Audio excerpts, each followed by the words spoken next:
Let's talk about who these leaders are. They're presidents at elite universities in this country. Correct. So is there a leadership? I mean, clearly you're saying there's a leadership problem at these elite universities. Do you root that out by calling for their resignations? What does that look like? So I think that, it goes back to the question, right? I don't think that necessarily this is coming from a personal place of anti-Semitism.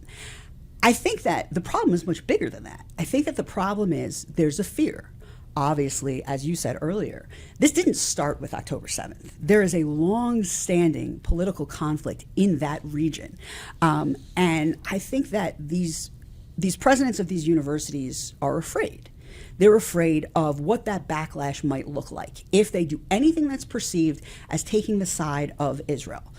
Is it going to impact them, their career? Is it going to impact them politically? Is it going to impact donations to their university? Are they going to have to deal with angry board members? To me, that's moral cowardice. And that is the exact opposite of what we need when we are in a time of crisis. We need leadership. We need moral leadership. Again, going back to, I believe it was your very first question, we need people who are going to stand up when they see injustice. Anyone. When they see injustice against anyone, anywhere, we need leaders who are going to stand up and say, no, no. Because when you don't have leaders like that, again, not to kind of over-rely on the Holocaust analogy, but that's how things like that happen. That's how genocide happens. That's how hatred happens. That is how things get to the point where we are now. If you want to be a leader, you need to lead by example, and you need to understand what ethics looks like and what moral leadership looks like. You can't let external factors like, as I said, economics, politics, cultural, the way in which the culture is leaning at that particular moment in time affect what it is that you are saying. You need to have a moral compass, and you need that moral compass to lead you. To your point, I actually pulled a quote from your article on the Times of Israel, and I want you to expand on it for us. You wrote this, quote, "The lack of moral courage demonstrated by the leaders of American academic institutions has predictably trickled down to the faculty and students, threatening not only the future of our educational system, but the core of our democracy and our society as a whole."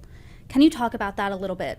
Sure. I mean, you got to lead by example, right? As you said, we're not talking about, one little elementary school in one town somewhere, that not a lot of people are familiar with. We're talking about supposedly the best of the best academic institutions, honestly, in the world. So if we can't look to these people to guide us, then where are we supposed to look to? These are the people that are leading the institutions that are going to shape the future of our society. If they're not willing to take a stand, if they're not willing to say, well, genocide against the Jews maybe there's context, maybe it doesn't violate our code of conduct, then how can you expect students who are protesting right now to, be cautious in what they say and respectful in what they say? Because these students are also out there now in force, not just calling for the genocide of the Jewish people, but in certain cases, they are beating students and telling them, go back to Poland, or telling them, we're going to finish what Hitler started. It comes down from the top. You have faculty who are saying certain things as well. I've seen it in medical schools, I've seen it in graduate schools, I've seen it on every single level.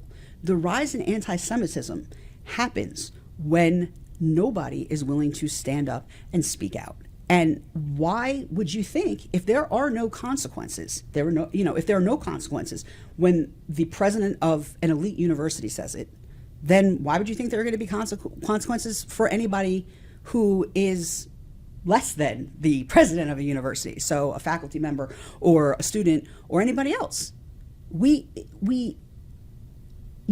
have to lead by example, and if you're not leading by example, then you're letting the genie out of the bottle. Once you let the genie out of the bottle, it's very hard to put the genie back in the bottle. It's like when you're a parent and, you tell your kid, I don't want you to use, a certain word. And then your child hears you use that word. It's the same thing.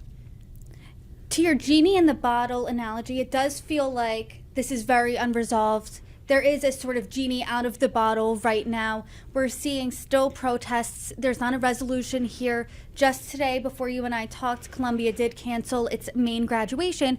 And in your piece, you wrote, right now, we are in the middle of this story. What does the end look like? Honestly, I'm afraid. I'm afraid for what the end looks like. I'm a Jew who has relatives who died in the Holocaust. I'm an activist. I'm somebody who believes in ethics. I'm somebody who believes in the good of humankind, and I'm somebody who believes in our ability as a society to learn from the past and protect the future.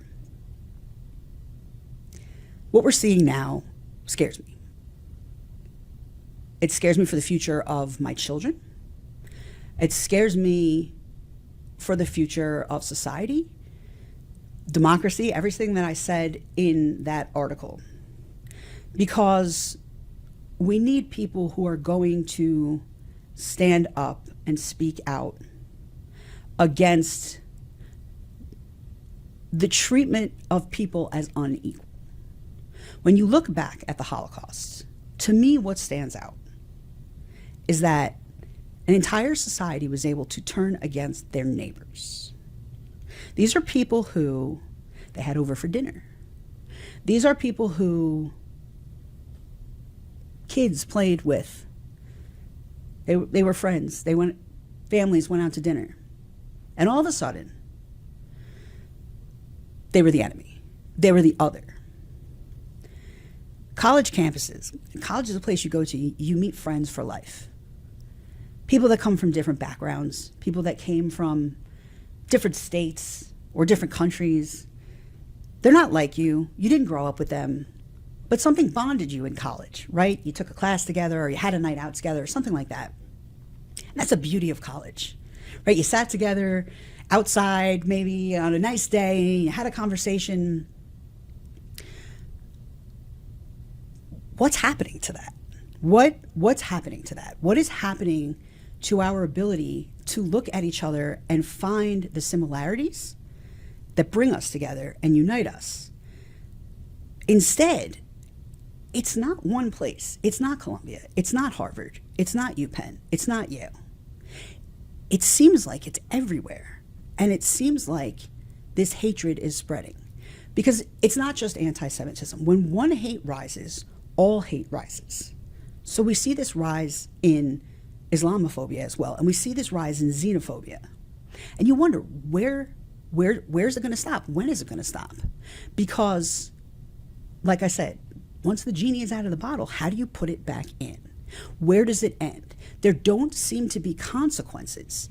There don't seem to be people who are saying enough.